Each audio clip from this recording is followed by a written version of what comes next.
Hello, hello, hello. This is Sir David the Bard coming to you from Kangaroo City in Australia, and I'll surely be visiting Utah in a little while. I have a video here that, if you don't like it, turn the damn thing off. I don't care. I use this for my own therapy. If I want to say something to myself, then I can play it back. And here I go, yeah, I agree with that guy. So, anyway, I'm going to do something here, and I don't know if I can follow through with the whole thing, but I'm gonna spill my guts here, literally.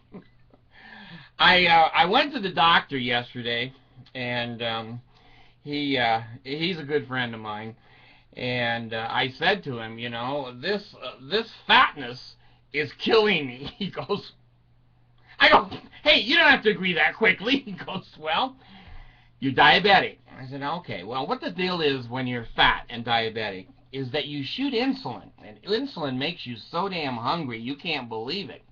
So if you shoot the insulin a little bit too much, or you don't eat after you shoot the insulin, hell, you start to want to gnaw on the table and the chairs. Little kids are not safe. They're like M&Ms to a diabetic person.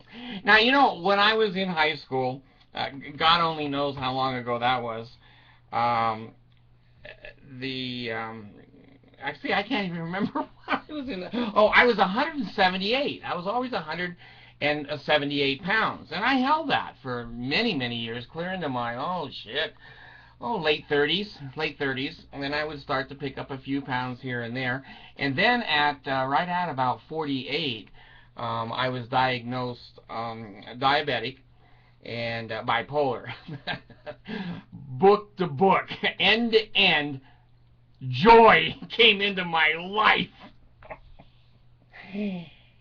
Then the frosting on the cake was the quad bypass surgery, and I don't know, I was 62 or 63 something when that was 2 or 3 years ago. So anyway, a long story long is that I went to the doctor and I said to him, I'm thinking of having that little bypass surgery thing. He's just typing in his computer. And I get done, and he says, well, I've just referred you for surgery. I go, Jesus, you've agreed with me? Bastard. So anyway, they're going to call me. I'm sure this is going to take a month or 2 months or whatever, and I'll going to kind of update you. But I'm thinking of doing, this is crazy. I'm thinking of doing my show from the hospital. I think Allison will bring the video camera. I don't use the video camera so much because it takes so long to download it. When you use the YouTube camera, it comes down within a minute or two, but it'll take 2 or 3 hours. Anyway, I think I'm going to be doing my show from the university. Oh, I shouldn't tell people where I'm going, right? Because the Danites will send the doctors in. I'll come out of bypass stomach surgery, and the little general will be gone. He's gone to Joseph Smith heaven. He's gone, Brother Cross. So, anyway, I'd like to let you know that if any of you are overweight, which most of my audience is 45, 55 years old, there's plenty on the outsides, except over 65, there ain't any, they're all dead. But here's what I'm thinking, folks, okay? I got 2 kids, and I'd love to see their children. I'd love to see them married and their children. I think that'd be very exciting in my old age. My mom died at 85. My dad died at 85. And my grandparents were both into their mid-90s. So I probably have a longevity gene, damn it. But I'm thinking this. If I live an extra 5 to 8 years, 10 years by losing this weight, I think that's very possible. I think when I take off the weight, the diabetes will be gone. I really think that, because I'm not a type 1, I'm a type 2 diabetic, which means I've eaten myself into the Goodyear Blimp Club. And it's because of the insulin. I haven't always just eating and eating, been a big fat person. It's just I am now because every morning I shoot 70, 75 units of insulin N and R, 30 units twice a day, and before you know it, the kids are running for their lives. Dad, I said, hey, I just want to sprinkle a little chocolate on you. I'll eat you like a Hershey bar. Dad, get him a sandwich. Go get him a sandwich. Abigail, get him. He's trying to get me. So anyway, I have a good attitude about it because in my retirement, the monies are significant. Another 5 or 10 years of retirement money to my little wife, Mercy, is several $100,000. That's, that ain't chump change. Well, if you're a big rich chump, I guess it is. I don't know. Anyway, I'm going to keep you updated. I'm going to get the surgery. I think it's only 2 or 3 days in a hospital. And my ex-wife, Jeannie, she came from a blimp family. They were all blimps, and so she turned to blimp, and she went and had this bypass too. So I wasn't a blimp. I was really a decent, well-proportioned person, and I ate reasonably, but I ate too much Coke and too much candy bars and turned diabetic in my later life. So I'm going to keep you up to date. I'm going to broadcast I don't know how many times from the hospital. The staff are going to call social services and say, he's not mentally stable. You need to bring somebody. They'll have me strapped down, and I'll have Alice just show my face. But anyway, I think it would be fun. For me, I don't care if you don't think it's fun. The hell with you. The hell with you. Go get on somebody else's YouTube. I don't care. But I think it would be cool to have a guy that that's been, reasonably healthy. You watch me, guys, all the time. And then to see me laying there with the tube in my nose, and the nurse washing me. I'm going to take close-ups of that. I told you that little girl when I had my first, heart test or whatever. She came in to shave me, and I didn't have a beard. So she was so cute. She came in. She had this little uniform on and everything, and the razor. And she says, "We have to shave you for testing." And okay, you've done this before, haven't you? No, you're my first one. I said, well, you'll never be satisfied ever again if I'm your first one. So I'm just holding my breath and closing my eyes, and she's shaving where the little general doesn't want razors going. But anyway, I'm going to broadcast from the hospital. I may even tell you what well, I don't want to tell you what hospital because I hate visitors. I've never had a visitor. I don't want one. Most of the time when I've gone in the hospital, I say no visitors, my wife included. I don't want anybody in there, just Jesus. And I can't keep him out, I put on there no Jesus visits.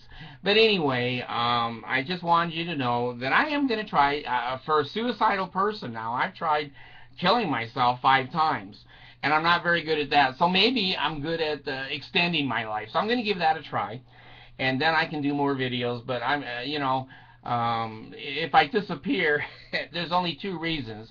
One, I'm in surgery, and the other, the Danites did get me. And so I am taking a slow boat from China to the United States to go to a Utah hospital.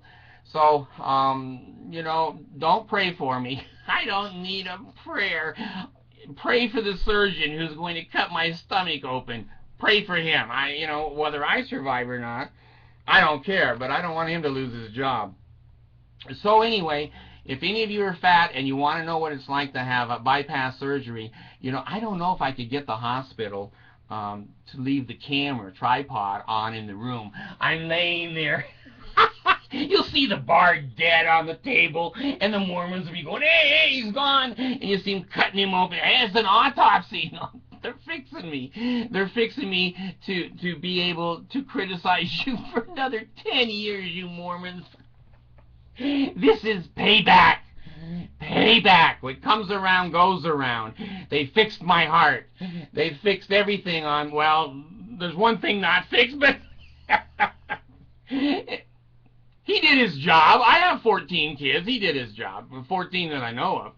Anyway, The Bard will be coming to you from a local hospital somewhere in the United States, and I will be recording, and I don't know if I'll be laughing. Oxycontin is not a funny thing. You know, there's some pain there, but you know what? I've been through quad bypass. There's no other pain. There's no other pain. You know, you girls have always said, well, you can't understand how we feel giving birth. That was true, till I had someone take a saw and cut all the way down through my breastbone and opened up my ribs and went inside and took veins from my legs and sewed them up on my heart and then put the breastbone back together and put coat hanger wires all the way down it so it would someday grow back. I couldn't even blink my eyes without being in crybaby pain. If Oxycontin had not been invented, I would have been uninvented. So anyway, I think I can take the pain, the mud, the blood, and the beer. And if any of you are interested in following me on the path to eternal life, I think that, you know, you can go the Pele Ale me all you want, or you can do, you know, what is that? That's the second token of the Melchizedek Creed. Has it a name? It has. Will you give it to me? I cannot. For this person, I've come to the Lord at the veil. And this is the name of the token: health in the navel, marrow in the bones, strength in the loins and in the sinews, power in the priesthood be upon me and upon my posterity throughout all generations of time and throughout eternity. A lot of people say, oh, he's never been a Mormon. Those things just come to me. They come to me in my sleep. So anyway, if you want to watch the fat man go under the knife, and some of you will do this. Don't give me shit. I'm 10 or 20 years older than most of you. And by the time you get to be at my age group, these operations will be, you know, second nature. It's not a serious operation. It's not much of an incision. And anyway, I told my daughter, little Alice, and I told her, I said, I'm going to have lap band surgery. And she says, oh, really? And I said, yeah, what are they going to do, Dad? And I said, well, they're going to put a belt kind of around my stomach and make it smaller. And she said, well, everyone's going to see it when you have that big belt on you and know that you're fat. I said, honey, it's on the inside. Oh, she thought they were going to put a belt on my big gut on the outside. She is so damn cute. She went to a field trip yesterday, and God, she's just the beat of my heart. That little girl is something else. And she came home. She says, Dad, we had a really fun field trip. We saw an antelope. And I said, well, you see any kangaroos? She goes, no, I didn't see any kangaroos. And I saw an antelope, and I saw a deer. And there were lots of seagulls. Well, yeah, they're around there too. She said, Dad, one of them took a crap on me. I said, honey, you're a bard. Things happen to bard children. She said, but Dad, it flew over and then crapped on me. Jesus. My kid, the only one crapped on, and you know, there's 800 that go on a bus on a field trip, but my kid comes home covered with poo-poo. So, damn her. She is so cute, and she's so funny. So anyway, follow me. I'll do some recordings, I'm sure, before I get into the hospital. But I'll record from the hospital and set them up. It takes longer, but it will be fun. I can look back on it and go, hey, there's the damn day that I died. There's the doctor that my wife is suing right now. Thanks.